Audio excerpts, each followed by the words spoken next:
이제 우리의 몸과 마음을 정돈하고 우리를 예배 가운데로 부르시는 하나님의 음성에 귀를 기울이시기 바랍니다.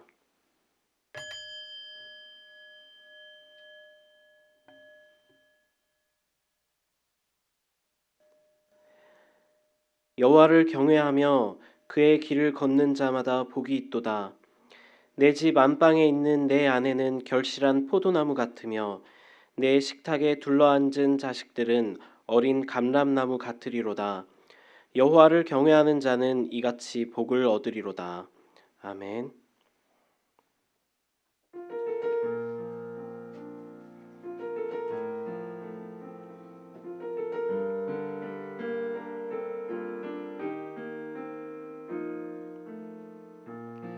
하늘의 문을 여소서, 이곳을 주목하소서.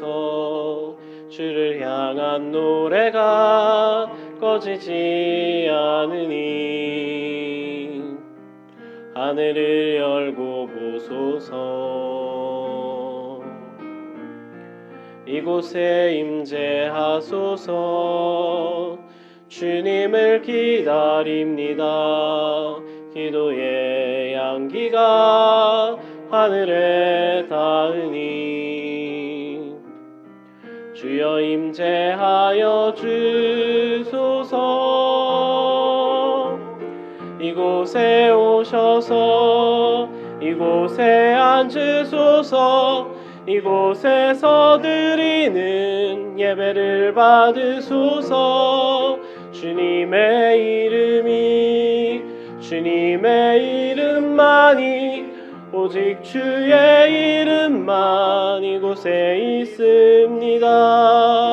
이곳에 오셔서 이곳에 앉으소서. 이곳에서 드리는 예배를 받으소서. 주님의 이름만이 오직 주의 이름만 이곳에 있습니다. 거룩하신 하나님, 어버이 주일을 맞이하여 부모님을 공경하는 마음을 안고 예배를 드립니다. 부모님께 순종하셨던 예수님의 아름다운 모습을 생각합니다. 각 가정에서 어버이와 함께 예배하는 이들의 모습 속에서는 부모님을 공경하는 마음이 깊어지게 하시고, 혹은 또 어버이와 함께 예배하지 못하는 이들 가운데에서는 큰 위로를 더하여 주시고 하나님께서 어버이 되심을 깊이 깨닫는 시간이 되게 하여 주옵소서. 모든 영광을 하나님께 돌리오며 예수님의 이름으로 기원하옵나이다. 아멘.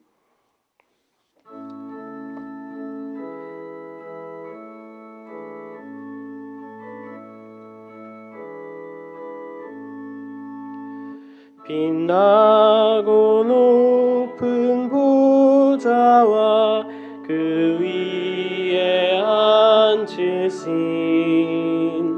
주 예수의 불영광이 해같이 빛나네. 해같이 빛나네. 지극히 높은 위엄과 한없는 자비를 무천사 소리 합하여 늘 찬송드리네. 늘 찬송드 마지막 절 주님의 보좌 있는데 찬양하겠습니다. 주님의 보좌 있는데 전한 몸 이르러 그 영광 몸소 배울 때 내 기쁨 넘치리. 내 기쁨 넘치리. 아멘.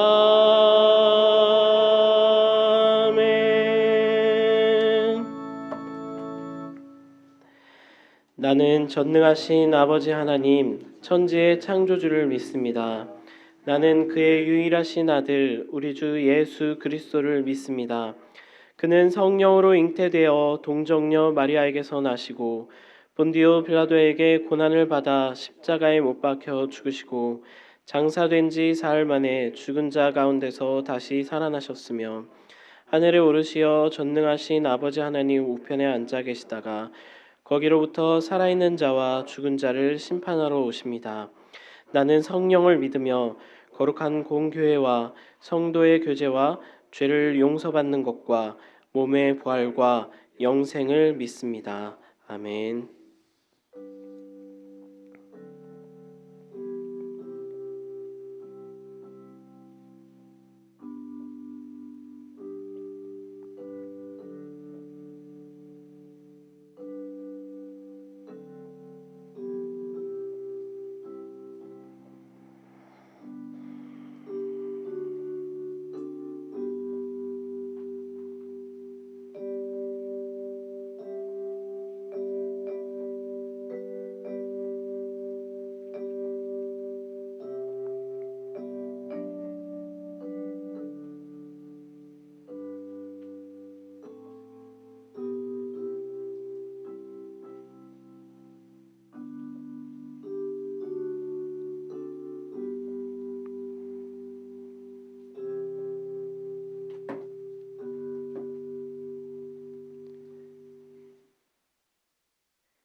모든 사람이 죄를 범하였음에 하나님의 영광에 이르지 못하더니 그리스도 예수 안에 있는 속량으로 말미암아 하나님의 은혜로 값없이 의롭다 하심을 얻은 자 되었느니라.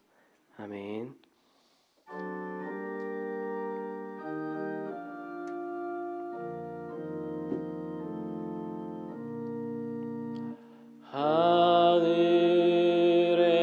하늘에 계신 아버지 이름 거룩하사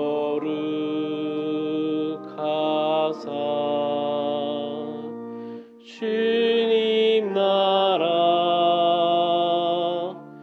임하시고 뜻이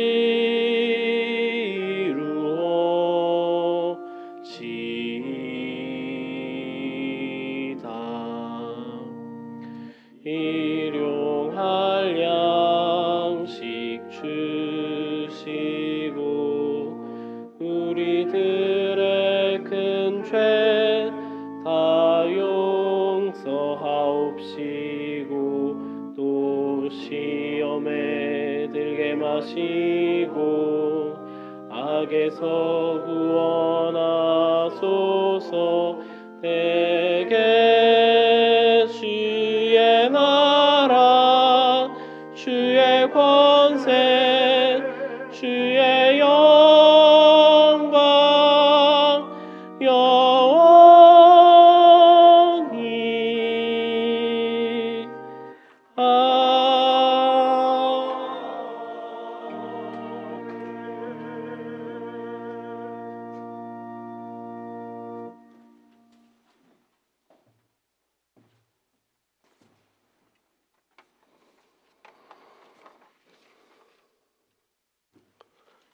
메마른 대지에 단비를 내려주셔서 산천초목이 활력을 얻게 하시니 감사합니다. 새롭게 자라나는 연록의 잎들이 꽃보다 예쁜 시절입니다. 짙은 라일락 향기가 봄이 절정에 달했음을 느끼게 합니다. 주님의 부활을 기뻐하며 온 세상이 아름답게 부활하는 것을 바라보며 주님의 섭리에 대한 감탄과 저희에게 허락하신 삶의 소중함을 느낍니다. 하나님 감사합니다. 저희가 오직 하나님의 사랑과 은혜로 살아가고 있음을 절실히 느끼는 요즘입니다. 코로나 바이러스로 인한 삶과 죽음을 시시각각 뉴스를 통해 중계방송하며 하루하루 두려움 속에서 살아가지만 저희들 이렇게 건강하게 지켜주셔서 주의를 지키며 예배드리게 하시니 감사합니다. 무엇이든 항상 지나고 나야 소중함을 알듯이 저희들이 예배당에 모여 예배드리는 것이 얼마나 소중한 것인지를 이번 기회를 통해 깨닫게 하시니 감사합니다. 완화된 사회적 거리 두기에 따라 이제부터는 방송 예배와 예배당에서 드리는 예배를 병행하려 합니다. 하나님의 보살피심으로 이 나라에서는 코로나 바이러스를 잘 통제하고 있지만 미국과 유럽, 중동 등 여러 나라에서는 아직도 이 전염병이 성행하고 있습니다. 어려움에 처한 모든 나라가 동행을 제한하고 있지만 세계가 하나로 이어져 있어 언제 어떤 형태로 다시 확산될지 몰라 염려하고 있습니다. 치료제와 백신이 만들어질 때까지 자신의 몸을 잘 지켜나갈 수 있도록 모든 사람들에게 지혜를 허락하여 주시옵소서. 저희들이 다시 만나 예배를 드릴 때 철저하게 준비하게 하시고 전염병이 확산되는 일이 없도록 하나님께서 지켜보아여 주시옵소서. 새롭게 시작되는 예배를 소중하게 여기며 감사함과 기쁨으로 예배드리게 하여 주시옵소서. 코로나 바이러스로 인해 감염자가 400만 명에 다다르고 있으며 26만여 명이 목숨을 잃었습니다. 하나님, 저희들 이 바이러스를 이겨내야 하지만 또한 하나님께서 왜 이런 시련을 감당하게 하는지에 대해서도 생각하게 하여 주시옵소서. 하나님께서 창조하시고 심히 기뻐하셨던 이 세상을 사람들이 잘 관리하여 후손에 물려주어야 하건만 인간의 손이 가는 곳은 우주, 바닷속, 땅속을 포함하여 모든 곳이 오염되어 있습니다. 인간은 하나님의 창조물을 약탈의 대상으로 삼고 있으며 코로나 바이러스는 이러한 인간의 탐욕적 파괴에 대한 경고라 생각됩니다. 코로나로 세계의 경제가 멈추자 푸른 하늘을 볼 수 있으며 전쟁이 멈추고 범죄가 줄어들고 어려운 가운데 서로 협력하는 모습들을 나타내고 있습니다. 하나님께서 주시는 시련은 양면이 존재합니다. 주시는 환난을 잘 이겨내고 하나님의 메시지를 잘 깨닫고 그것을 실천하는 지혜를 세상 모든 사람에게 허락하여 주시기를 간절히 기도합니다. 코로나가 끝나고 나면 많은 변화가 있을 것입니다. 이제 우리나라도 서양의 기독교와 같이 교회를 중심으로 하는 제도적인 기독교에서 영성을 중요시하는 기독교로 전환될 것입니다. 영성이란 우리의 믿음을 각자의 실생활에 적용하는 것입니다. 성경이 아니라 생활의 밑줄을 그어야 한다는 기영도 시인의 말처럼 생활 속에서 예수님의 가르침을 실천하게 하여 주시옵소서. 영성을 생활 속에서 믿음을 실천하기 위하여 교회에서는 어떤 일들을 하여야 하는지 저희들 미리 준비하게 하여 주시옵소서. 높은 뜻 섬기는 교회는 생활의 밑줄을 긋기 위해 지역사회를 이웃을 도우며 차분히 준비해 가고 있습니다. 어려운 이웃을 도우며 자신의 일상 속에서 생활 속에서 우리의 믿음을 실천하는 저희 성도들 되게 하여 주시옵소서. 목사님을 위하여 기도드립니다. 이제 도약을 준비하고자 합니다. 바른 목회를 위하여 훈련을 받고 바뀐 모습을 보이기로 하였으니 안식을 하는 동안 준비를 잘하여 교회를 이끌어가는데 부족함이 없도록 하나님께서 지혜와 건강을 허락하여 주시옵소서. 앞으로 우리 교회 전반에 대한 설문조사를 통하여 많은 것을 개선하고자 비전위원회에서 준비하고 있으니 교회의 모든 체계를 주님 보시기에 합당하도록 미래 비전에 적합하도록 바꾸어 가게 하여 주시옵소서. 슬픔을 당한 가정에는 위로를, 만남이 있는 가정에는 기쁨을 허락하시고 연로하신 어른들에게 건강을 허락하여 주시옵소서. 우리가 이겨내고 있는 환난 속에서도 평안을 허락하여 주시기를 바라며 예수님의 이름으로 기도드립니다. 아멘.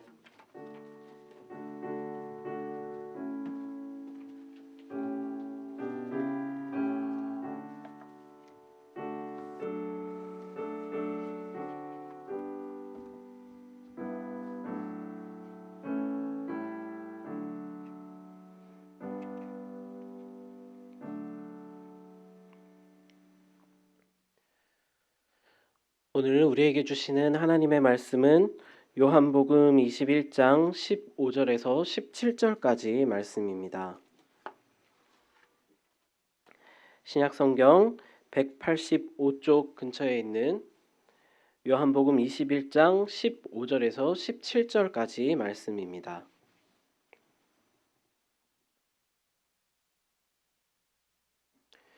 이 말씀을 제가 봉독하겠습니다. 하나님의 말씀을 경청하시기 바랍니다. 그들이 조반 먹은 후에 예수께서 시몬 베드로에게 이르시되 요한의 아들 시몬아 내가 이 사람들보다 나를 더 사랑하느냐 하시니 이르되 주님 그러하나이다. 내가 주님을 사랑하는 줄 주님께서 아시나이다. 이르시되 내 어린 양을 먹이라 하시고 또 두 번째 이르시되 요한의 아들 시몬아 내가 나를 사랑하느냐 하시니 이르되 주님 그러하나이다.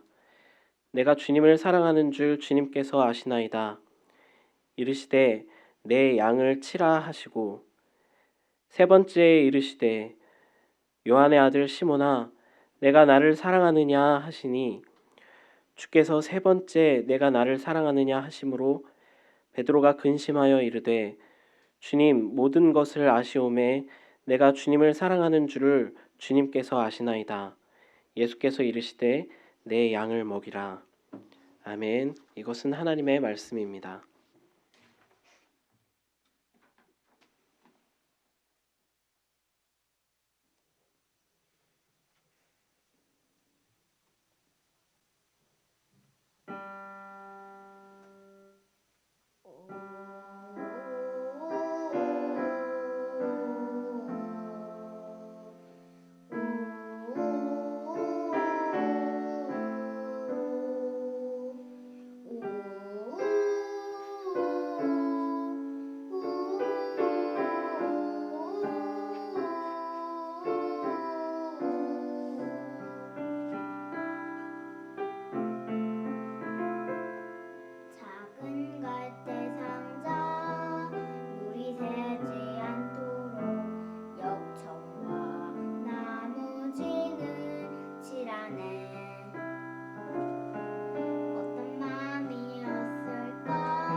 귀한 찬양 감사합니다. 우리의 삶의 참 주인이신 그 하나님을 우리 아버지로 함께 찬양하고 하나님께 경배 올려드렸습니다. 이 찬양의 고백이 저와 여러분의 고백이 될 수 있기를 바랍니다. 5월 가정의 달인데요. 지난 주간에 어린이날도 있었고 또 어버이날도 있었고요. 사실은 오늘은 어버이 주일이죠. 그래서 또 우리의 부모 되신 우리의 생명의 뿌리이신 부모님들을 또 생각하고 또 그 은혜를 감사하며 또 더 나아가 우리의 삶의 영원한 아버지 되시는 하나님을 또 생각하는 귀한 날, 우리가 이날 또 함께 하나님을 예배합니다. 그동안 우리가 온라인으로 이렇게 예배를 계속 드려왔는데요. 사실 오늘 녹화로 예배 드리지만 이번 주일이 또 현장 예배를 함께 다시 재개하는 시간입니다. 그동안 많이 기다려 오셨고 또 함께 기도하시면서 또 우리 안에 참 예배 회복을 기대하고 소망했던 그 마음들이 오늘 예배를 통해서 또 하나님께 올려드려지고 또 하나님의 깊은 사랑과 은혜가 오늘 저와 여러분 가운데 흘러들어오는 귀한 시간이 될 수 있기를 바랍니다. 오늘 주신 말씀은 지난주일 나누었던 요한복음 21장의 전반부 말씀에서 이어지는 내용의 말씀입니다. 이 사도 요한복음의 저자인 사도 요한에 의하면 20장과 21장에서 부활하신 예수님을 만나는 그 제자들, 제자들과 예수님과의 만남을 독특한 또 일정한 하나의 반복되는 패턴을 보여주고 있는데요. 20장에서 21장에서 첫 번째, 두 번째, 그리고 21장에서 세 번째 제자들을 만나는 장면이 나옵니다. 20장에서 첫 번째 제자들 전체에 나타나셨을 때 그때는 도마가 없었죠. 그때 제자들에게 나타나셔서 예수님께서 평안을 전하고 또 제자들을 새로운 그러한 사명의 자리로 또 초청하고 계시는 장면이 나오는데요.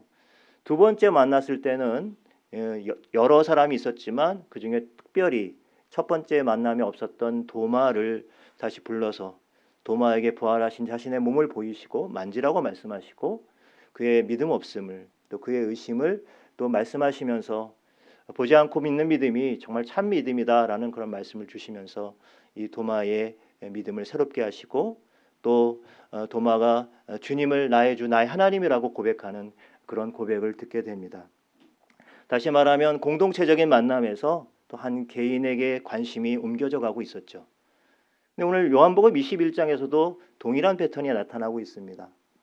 갈릴리 해변에서 제자들을 만나셨던 주님께서 오늘 본문에서 다시 그 제자 중에 베드로를 불러서 베드로를 만나주시고 베드로에게 말씀을 하십니다. 그리고 베드로에게 다시 한번 제자의 사명을 회복시키시고 일깨우시는 내용이 오늘 저와 여러분이 읽은 본문의 말씀입니다. 역시 이 말씀에서도 공동체에서 또 한 개인에게 주님의 마음과 관심이 또 가고 있는 것을 볼 수 있죠. 우리가 공동체를 강조하다 보면 우리가 한 영혼에 대한 관심이 때로 소홀해질 수가 있습니다. 그런데 우리 주님은 이 낙심한 제자들의 마음과 그 영혼을 하나하나 세심하게 만지시면서 얼마나 깊은 사랑으로 그렇게 만지시고 어루만지시는지를 우리는 알 수가 있습니다. 베드로와 도마뿐만 아니었을 것입니다. 모든 제자들을 이렇게 하나하나 만져주시고 이들을 회복시키고 계셨습니다. 내가 나를 사랑하느냐라는 질문을 오늘 베드로에게 예수님께서 하시고 계신데요.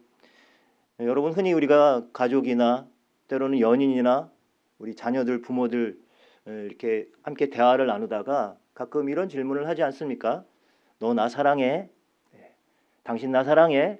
뭔가 상대의 사랑을 확인해 보고 싶은 마음으로 이런 그 질문들을 또 주고받을 때가 있습니다. 여러분들도 그런 질문들을 하시거나 아니면 또 이렇게 들으실 때가 있죠. 여러분 그런 질문을 받을 때 어떻게 해야 돼요? 잘 대답을 해야 됩니다. 만약에 좀 쭈뼛쭈뼛하거나 머뭇머뭇거리면 대번에 나오는 반응은 어떤 반응인가요? 영혼이 없는 대답이라든지 아니면 뭐 이렇게 별로 관심이 없고 진심이 느껴지지 않는다라는 그러한 비난을 사기가 쉽습니다. 집에서 가끔 종종 듣는 말이기도 한데요. 여러분 사실 우리가 너 나 사랑해? 당신 나 사랑해요? 라고 하는 이런 질문들을 할 때는 우리가 크게 두 가지 정도의 그 의도를 생각해 볼 수가 있습니다. 첫 번째 경우에는 실제로 상대방의 사랑이 느껴지지 않거나 의심되어질 때죠. 그래서 정말 그것을 확인해 보고 싶은, 확인하고자 하는 그러한 의지를 가지고 하는 질문입니다. 정말 나 사랑하는 거 맞긴 맞아? 너 나 사랑하는 거 맞니? 이렇게 상대방에 대한 의심과 그리고 불신이 전제된 질문이죠.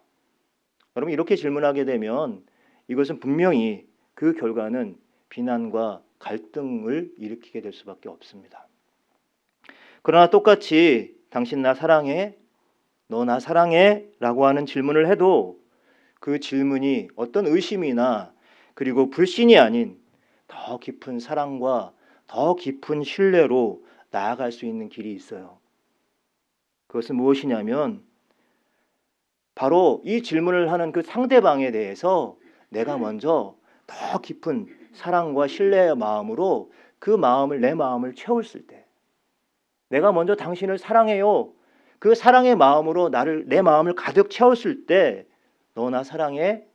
당신 나 사랑해? 라고 하는 질문이 의심이나 불신으로 가지 않고 오히려 더 깊은 사랑과 신뢰를 쌓아갈 수 있는 질문으로 바뀔 수 있다는 것입니다. 오늘 본문에서 부활하신 예수님은 제자들과 조반을 마치신 후에 베드로를 만납니다. 따로 부르십니다.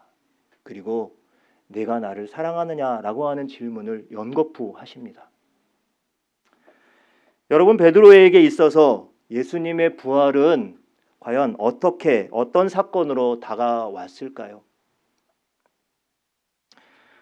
베드로는 주님의 무덤이 비었다는 막달라 마리아의 증언을 듣고 불이 나게 예수님의 무덤을 향해 달려갔습니다. 그래서 거기서 빈 무덤을 확인했죠. 여러분 그런데 바로 그냥 그게 전부였어요. 물론 부활하신 예수님께서 제자들 사이에 찾아오셔서 평안을 전하실 때 제자들과 함께 같이 기뻐했습니다. 그러나 오늘 요한복음 21장에 나오는 또 20장에서 나오는 이 제자 베드로의 모습을 보면 아직까지도 여전히 제자로서의 사명을 회복하지 못한 상태에 있었습니다. 그때 바로 주님이 베드로를 부르신 거죠. 그것을 아셨기 때문에 주님이 지금 자기를 부르십니다. 자신을 부르시는 주님의 음성을 듣고 여러분 베드로가 어떤 마음이 들었을까요? 왜 부르시는 거지? 여러분 누군가 나를 불렀어요. 부를 때 뭔가 마음에 이렇게 좀 찔리는 게 없으면은 왜 부르지? 나를? 이러면서 좀 자신 있게 반응할 수 있겠습니다만 지금 베드로는 찔리는 게 너무 많죠. 베드로를 부르시는 그 주님의 음성을 듣고 왜 부르시는 걸까?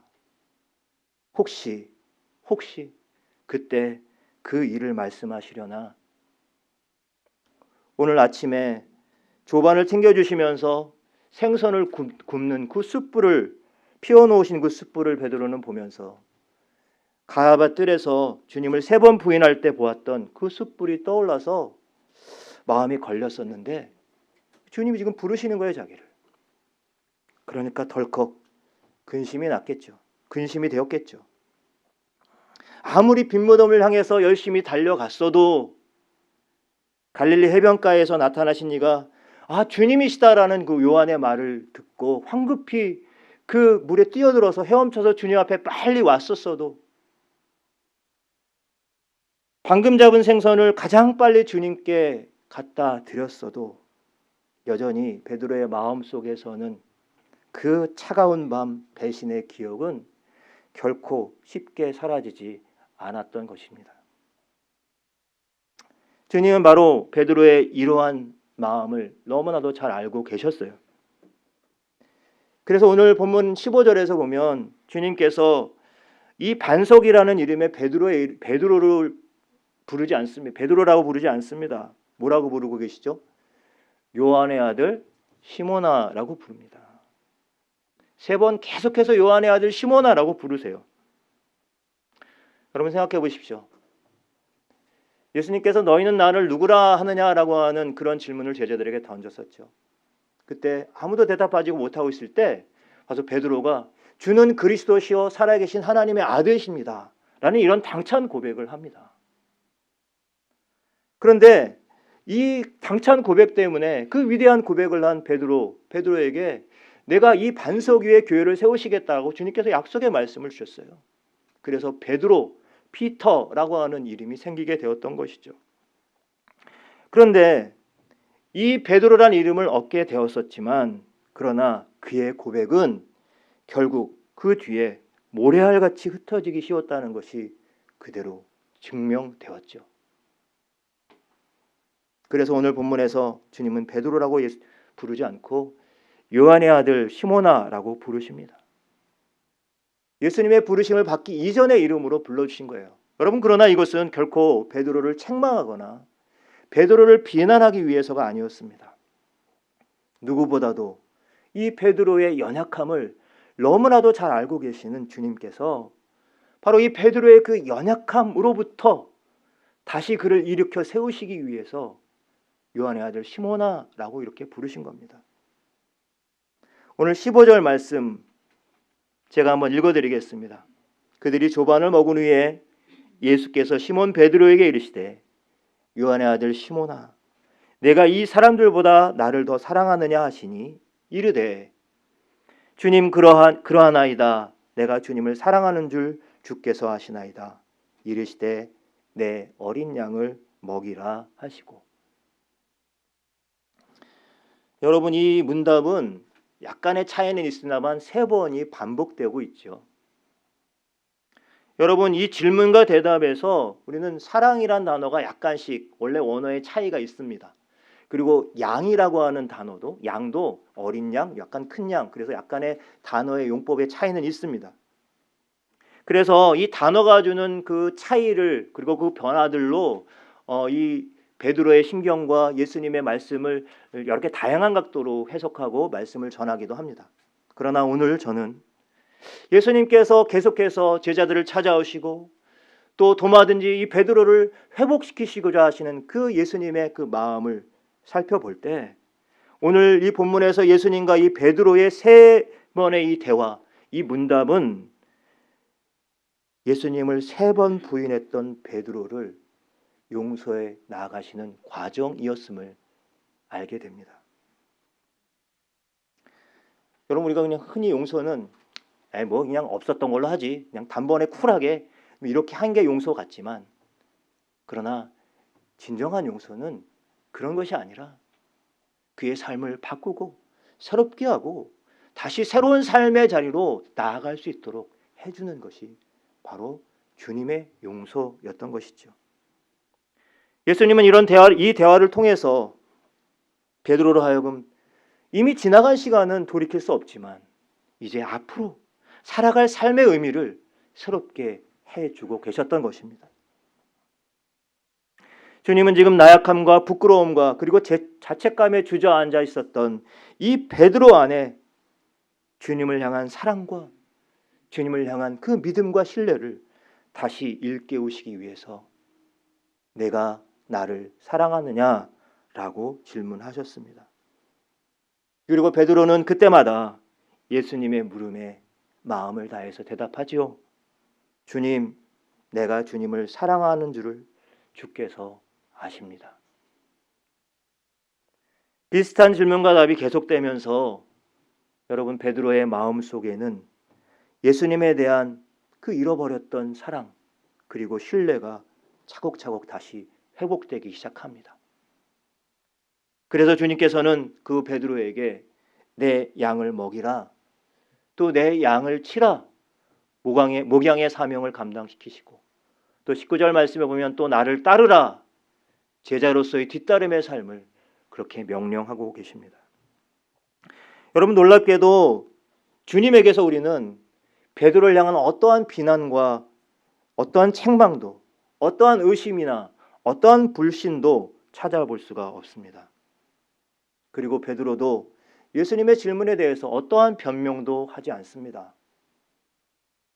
그저 사랑을 확인할 뿐입니다.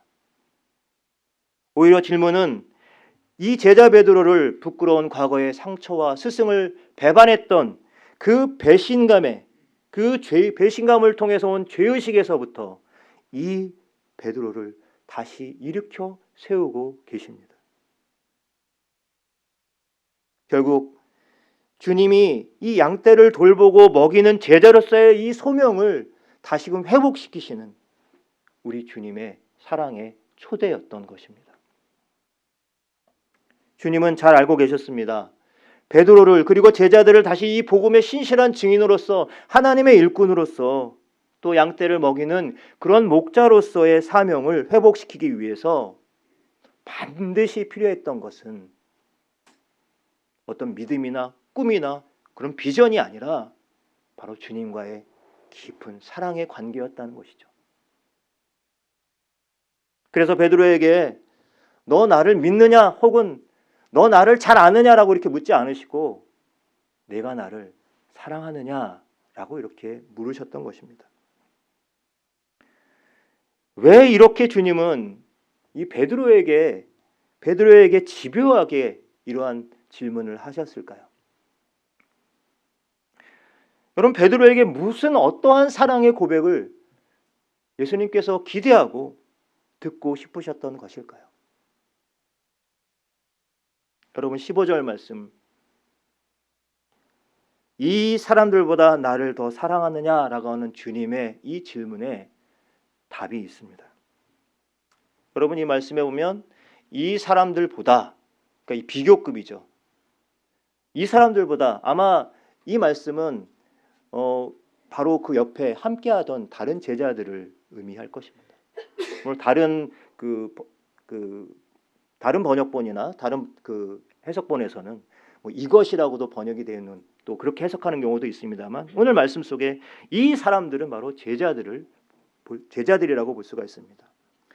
여러분, 베드로는 주님이 십자가에 달려 죽으실 것이고 그리고 너희들이 다 뿔뿔이 흩어질 것이라고 그렇게 말씀하실 때 베드로가 어떻게 대답합니까? 이 사람들이 다 주를 버리고 떠나도 저는 아닙니다 라고 이렇게 호언장담했던 사람이 바로 베드로였죠. 그런데 그의 말이 여러분 거짓이나 가식은 아니었을 거예요. 분명히 진심이었고 또 열정이 담겨져 있는 말이었을 것이 분명합니다. 그런데 여러분, 오히려 진심이고 열정이고 그런 열심이 오히려 자신과 함께하던 제자들을 무시하고, 그리고 오히려 자신이 동료들보다 더 예수님을 사랑하고 더 예수님을 신뢰하고 있음을 과시하려는 태도가 보였던 것입니다. 바로 베드로의 과거의 이런 모습을 주님께서 아셨던 거죠. 그래서 주님께서는 오늘 이 베드로에게 이 사람들보다 내가 나를 사랑하느냐라고 이렇게 질문하셨던 겁니다. 여러분, 왜 때로 교회 공동체 가운데 갈등이 생기고 분쟁이 생길까요? 그것은 바로 하나님을 향한 열심과 실력이 없어서가 아니라 오히려 하나님을 향한 열심과 실력이 정말 많이 있어도 여러분 그 안에 주님을 향한 사랑이 없기 때문에, 그리고 내 형제와 자매를 향한 사랑이 없기 때문에 교회가 갈등이 생기고 또 분쟁이 생깁니다. 우리의 교만함 때문입니다. 내가 은근 남보다 낫다고 생각하고 그래도 내가 이만큼 애써서 이룬 것이지 하는 그런 마음들, 그리고 내 생각만이 옳다는 그러한 오만한 마음들 때문에 교회가 어려워지죠. 여러분, 주님의 공동체는 오직 사랑과 은혜와 믿음의 원리에 의해서만 움직여야 합니다. 항상 남을 나보다 낮게 여기는 겸손에서 시작해야 할 것입니다. 하나님 앞에서 내 자신이 얼마나 큰 죄인인지 깨닫고 우리 자신이 하나님의 은혜 없이는 도무지 살 수 없는 존재라는 사실, 그러한 고백이 있을 때 주님의 교회는 바로 세워지는 것이죠. 여러분, 오늘 이전에 베드로는 이렇게 자기만의 방식으로 주님을 사랑하였습니다. 그러나 부활하신 주님을 만난 이 주님의 부활을 경험한 베드로는 내가 이 사람들보다 나를 더 사랑하느냐는 질문에 더 이상 다른 사람들과 자신을 비교하지 않습니다. 그리고 다만 내가 주님을 사랑합니다 라고만 고백하죠. 여러분, 이 베드로의 이 대답, 이 고백을 조금 더 살펴보면 오히려 내가 자신이 사랑한다는 말보다 주님께서 아신다는 사실을 더 강조하고 있는 것을 봅니다. 무슨 뜻입니까? 내가 주님을 사랑하긴 하지만 그것이 내 자기 확신에 근거한 사랑이 아니라 주님이 먼저 나에게 베푸신 그 사랑, 그 은혜에 기초하고 있다고 하는 고백이죠. 이러한 사실은 세 번째, 내가 나를 사랑하느냐 주님의 질문을 받은 다음에 베드로가 아주 근심하면서 주님께 했던 대답을 통해서 더 분명하게 드러납니다. 17절 중반부의 말씀입니다. 근심하여 이르되 주님 모든 것을 아시오매 내가 주님을 사랑하는 줄을 주님께서 아시나이다. 여러분, 주님을 사랑한다는 고백을 하고 있지만 베드로는 점점 주님께서 내가 나를 사랑하느냐 했던 이 질문 앞에서 점점 더 작아지고 더 힘이 빠진 고백을 하고 있어요. 주님 모든 것을 아시오매, 앞에 주님께서 아신다는 말과 또 뒤에도 똑같이 주님께서 아신다는 말이 두 번이나 반복되어 있죠. 이 말 속에는 주님 앞에서 내가 드릴 수 있는 사랑은 너무나도 초라하고 작다는 고백을 하고 있는 거예요. 하지만 여러분, 놀랍게도 바로 이것이 주님이 바라시는 베드로의 사랑 고백이었던 것입니다. 주는 그리스도시요 살아계신 하나님의 아들입니다 라는 고백을 주님께서 들으시고 그 고백 위에 주님의 교회를 세우시겠다고 하셨지만 여러분, 이 고백이 진정한 반석이 되는 순간은 그때가 아니었다. 자기 확신이 아니었던 거죠. 오히려 자신의 무력함을 철저하게 인정하고 있는 바로 이 사랑의 고백의 순간이었던 것입니다. 베드로는 주님이 자신을 어떻게 사랑하셨는지 그 사실을 깨닫고 철저하게 자기 확신에 찬 사랑이 무너지고 있습니다. 언젠가 제 아내에게 이런 말을 들은 적이 있습니다. 아내가 여성 소그룹이나 이런 것들을 인도하고 있을 때인데요. 이 소그룹을 인도하면서 함께하고 있는 이 멤버들을 더 사랑하고 싶고 더 인내하고 더 보듬고 더 참아주고 싶고 더 살펴주고 싶고 더 품고 싶은데 자기 안에 별로 사랑이 없다는 것을 깨달았다는 거예요. 내가 사랑이 없나 봐 이렇게 얘기를 하더라고요. 그래서 제가 대뜸 당연하지 이렇게 얘기를 했습니다. 우리 안에는 어떤 사랑의 자원이 많이 있는 것 같지만 사실은 그것은 정말로 하나님의 사랑에 비해서는 아무것도 아니라고 하는 것, 없는 것과 같다는 그러한 이야기들을 함께 나눴어요. 제가 아내에게 그런 얘기를 했지만 사실은 그 이야기는 바로 저에게 하는 말이었습니다. 그 이야기를 듣고 저 역시 내 안에 어떤 대단한 사랑의 자원이나 사랑의 능력이 있는 것처럼 내가 그러한 가운데서 내가 예수님을 따르고 헌신하고 사람들을 사랑하고 섬기고 있다고 착각하고 있었던 것을 깨닫게 되었습니다.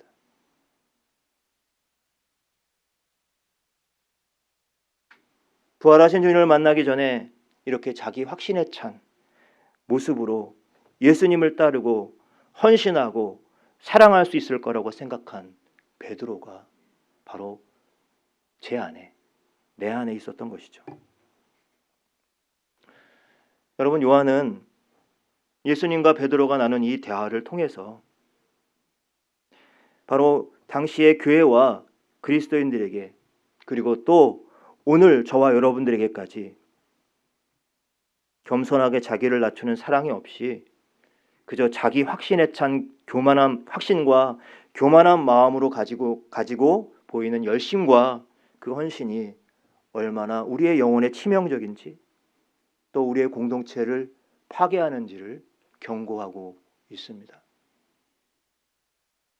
그러면 요한복음은 예수님이 부활하시고 승천하시고 그의 제자들이 거의 다 죽고 AD 90년에서 100년 사이에 쓰여졌다고 합니다. 그러니까 요한복음을 읽는 그 독자들은 바로 이 부활하신 주님에 대해서 그냥 말씀을 듣고 그리고 제자들도 한 번도 보지 못한 사람들이 많았을 거예요. 그 공동체를 향해서 오늘 이 베드로와 예수님 나눈 대화를 통해서 정말로 사랑이 없는 열심, 사랑이 없는 헌신, 사랑이 없는 그러한 봉사, 그러한 것들이 얼마나 우리의 영혼이 어렵게 만들고 공동체를 힘들게 만드는지를 이미 이야기하고 있는 것입니다. 우리들의 신앙생활에 있어서 열정적인 믿음과 헌신적인 봉사와 사명과 비전, 이 모든 것들이 다 중요하지만 그러나 이 모든 일에 있어서 주님을 사랑하는 마음이 빠지면 오히려 없는 것만 못하게 되는 것입니다. 청빈과 순종을 강조했던 성 프란치스코가 그의 제자들과 함께 40일 동안 금식과 경건 훈련을 하고 있었습니다. 마지막 39일째까지 성공적으로 잘 마쳤어요. 이제 하루만 넘기면 이 40일의 금식 기도와 경건 훈련이 잘 마쳐진 그렇게 예정되어 있었습니다. 근데 갑자기 하루를 남겨두고 밖에서 소란스러워서 나가보니까 한 젊은 제자가 다른 제자들에게 둘러싸여서 겁에 질린 채 다른 제자들에게 사죄와 용서를 구하고 있는 장면이 보였습니다. 그게 무슨 일인가 알아보니까 바로 그 용서를 빌고 있는 제자가 훈련을 마치기 하루 전인 39일째에 그만 허기에 지쳐서 그 주방에서 이렇게 솔솔 풍기는 그 스프 냄새에 유혹을 이기지 못하고 그 스프를 한 숟갈 떠서 먹기 시작한 거예요. 그것이 발각된 것입니다. 그러자 모든 그를 따르던 제자들이 분노 가운데서 바로 너 때문에 금식과 경건의 훈련이 망쳤다고 그 젊은 제자를 원망하고 정죄하면서 스승에게까지 와서 엄중하게 저 사람을 처벌해달라고 요청을 했던 것입니다. 이때 프란체스코가 한 제자에게 그 젊은 제자가 먹었던 스프를 가져오라고 이야기합니다. 그 제자가 이제 스프를 가져오자 프란체스코는 말없이 그 스프를 떠먹기 시작합니다. 규율을 어긴 형제에 대해서 엄중한 처벌을 원했던 제자들은 스승의 행동에 경악했습니다. 어떻게 존경하는 스승마저 이 금식기도와 경건의 훈련의 원칙을 깨고 음식을 먹는단 말인가 수군거렸습니다. 그때 프란체스코는 스프 그릇을 내려놓고 조용히 제자들에게 이렇게 말합니다. 우리가 금식을 하며 기도하고 말씀을 묵상하며 훈련하는 목적은 남에게 자랑하거나 나타내 보이려고 하는 것이 아니라 우리가 예수님의 인격을 조금이라도 닮아가고 그분의 성품을 본받아 그 사랑을 실천하려는 데 그 뜻이 있었습니다. 이렇게 말하곤 죽을 먹은 제자와 모여있던 제자들 한 사람 한 사람을 다 한 번씩 바라보더니 다시 말을 이어갑니다. 사랑하는 여러분, 저 젊은이가 육신이 약하여 유혹을 이기지 못하고 그 스프를 먹은 것은 결코 잘한 일이 아닙니다. 그러나 누가 여러분에게 하나님만이 하실 수 있는 심판의 권세를 주셨습니까? 원수까지 사랑해야 할 우리 예수님의 제자들이 원수는커녕 형제 하나도 사랑으로 용서하고 품어주지 못하고 마치 심판자처럼 그를 정죄하고 배척하는 것은 그리스도의 제자들이 할 일이 결코 아닙니다. 굶으면서 서로 미워하고 심판하는 것보다 차라리 실컷 배불리 먹고 서로 사랑하는 것이 훨씬 낫습니다.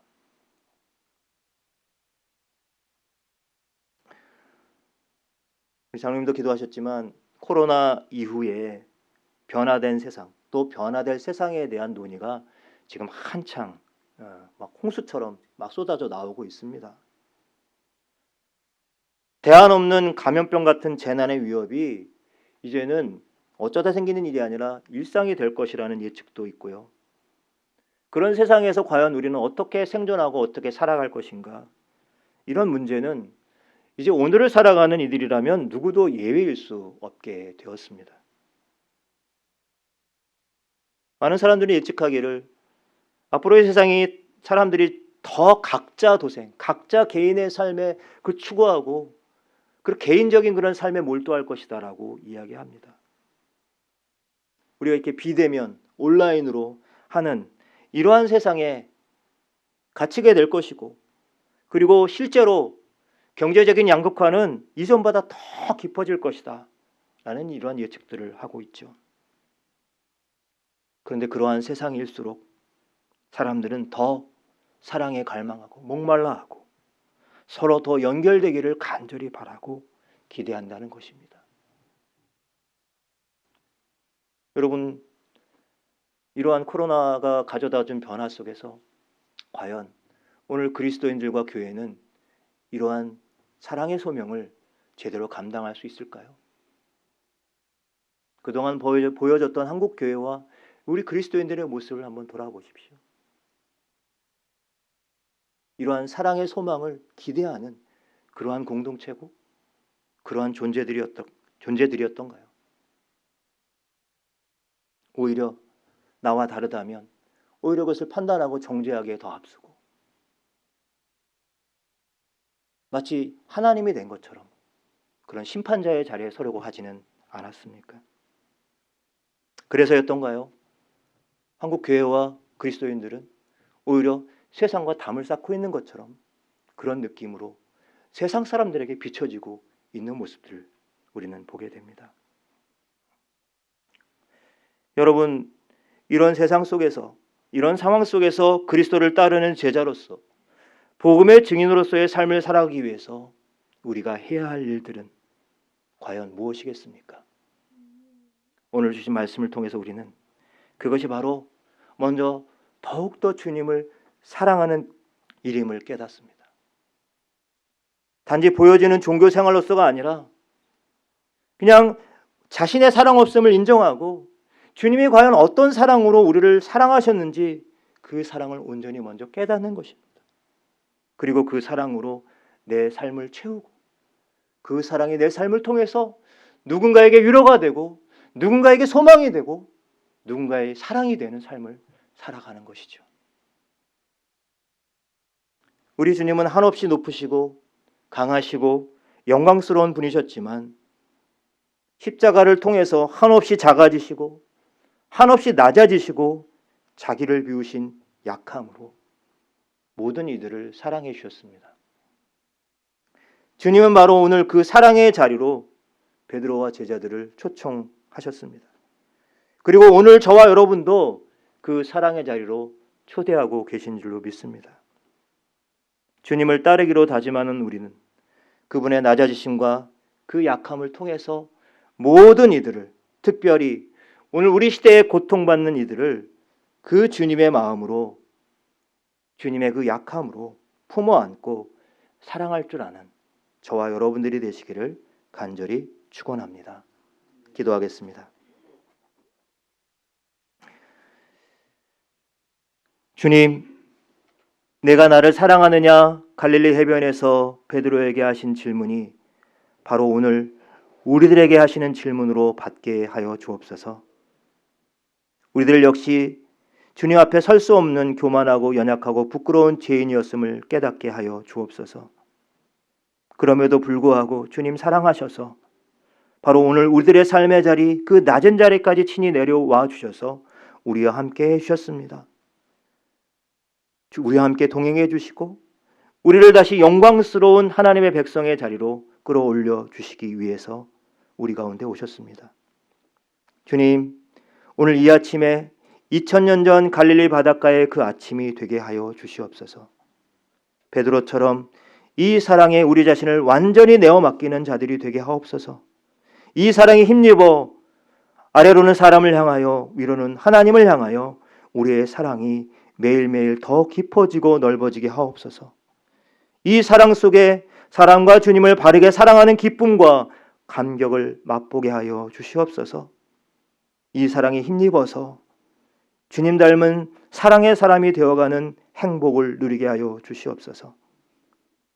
이 사랑에 이끌려 살아가는 우리의 삶이 이 혼란스럽고 고통스러운 세상 속에서 신음하는 이들을 돌아보고 위로가 또 용기가 되게 하시고 하나님의 회복의 역사를 증거하는 삶을 살게 하여 주시옵소서.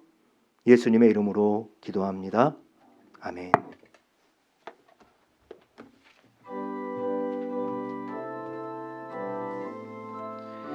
응답의 찬송은 1절과 2절 끝절만 함께 부르도록 하겠습니다. 구주를 생각만 해도 이렇게 좋거든. 주 얼굴 배울 때야 얼마나 좋으랴. 만민의 구주 예수의 귀하신 이름은 천지에 있는 이름 중 비할 데 없도다.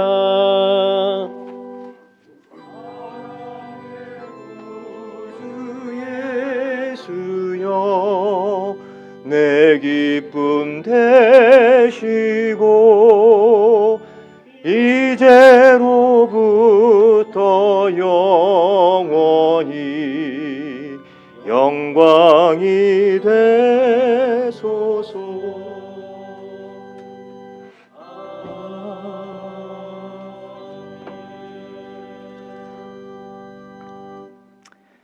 하나님 아버지 감사합니다. 코로나로 인해서 오랫동안 흩어져서 각 가정과 처소에서 예배 드렸었는데 이제 어느 정도 코로나의 상황이 안정되어져서 현장 예배를 재개합니다. 흩어져 예배 드리든 예배당에 나와서 예배하든 우리의 모든 삶의 자리가 하나님이 거하시는 거룩한 성전이 되게 하여 주시옵소서. 이렇게 기대고 고대했던 또 예배당에서 함께 예배하면서 예배당 공간과 시간의 회복이 아니라 주님을 더욱더 깊이 사모하고 사랑하는 마음으로 하나님을 예배하는 진정한 예배자들이 되게 하여 주시옵소서. 코로나의 위협이 많이 줄어들었지만 또 최근 확진자들이 늘고 있는 추세로 우리들이 염려가 많습니다. 하나님께서 도우셔서 확진자들이 더 이상 생기지 않도록 인도하여 주시옵소서. 많은 이들이 코로나로 인해서 어려운 삶을 살아가고 있습니다. 큰 고난을 겪고 있는 우리의 이웃들을 주님 불쌍히 여겨 주셔서 그들의 삶의 자리가 하나님 회복되어 줄 수 있도록 인도하여 주시옵소서. 그냥 나 혼자서 잘 사는 선택보다 조금 부족한 가운데서도 더불어 나누고 함께 힘을 모으고 연대하는 그러한 성숙한 그리스도인으로서 살아갈 수 있도록 인도하여 주시고 오늘도 사랑의 초대에 응답하여 사랑의 증인으로서 살아갈 수 있도록 인도하여 주시옵소서. 어려운 가운데서 하나님의 은혜에 감사하며 구별하여 드리는 이 예물들을 하나님 기뻐 받아 주시옵고 정성을 다해 드리는 손길들을 복되게 하여 주시옵소서. 이 예물이 하나님의 눈길과 하나님의 마음이 가는 곳에 또 굽어진 정의가 회복되어지는 일에 상처받고 고통받는 영혼들이 치유받고 회복되어지는 일들 가운데 쓰임받게 하여 주시옵소서. 교회 안에 여러 질병과 또 삶의 여러 가지 문제들로 고통받는 우리의 교우들 하나님 치유의 손길로 또 회복의 손길로 어루만져 주시고 주님 깊은 그 사랑의 능력을 체험하고 경험하게 하여 주시옵소서. 어버이 주일입니다. 우리 공동체 안에 있는 특별히 어르신들 하나님께서 건강하게 붙들어 주시고 우리의 생명의 뿌리가 우리의 어르신들과 부모 세대에게 있음을 기억하며 또 그들을 사랑하고 또 존경하고 또 효도하는 그러한 자손들이 될 수 있도록 인도하여 주시옵소서. 자라가는 다음 세대 옛꿈둥이 늘품아이 징검다리 아이들과 청년마을의 청년들에게 하나님 나라의 소망과 비전을 품고 건강하게 또 바르게 올곧게 자라갈 수 있도록 주께서 인도하여 주시옵소서. 하나님이 한 주간을 살아갈 때 삶에 지치지 않고 사랑의 사도들이 되어서 쓰러진 사람들을 일으켜 세우는 일들 가운데 우리 높은 뜻 섬기는 교회와 성도들이 쓰임받게 인도하여 주시옵소서. 감사드리며 예수님의 이름으로 기도드립니다. 아멘. 지금은 우리 주 예수 그리스도의 은혜와 하나님 아버지의 극진하신 사랑하심과 성령님의 감화 감동 인도 교제 충만하심이 오늘도 내가 나를 사랑하느냐라고 하는 주님의 음성에 내가 주님을 사랑합니다. 내 삶을 들여 주님을 사랑합니다. 헌신하기로 또 그 사랑의 삶을 살아가기로 다짐하고 결단하는 우리 높은 뜻 섬기는 교회 모든 성도들과 지체들 머리머리 위에 또 코로나로 신음하는 이 땅과 이 세상 열방을 위해 이제로부터 영원까지 함께 하시기를 간절히 축원하옵나이다. 아멘.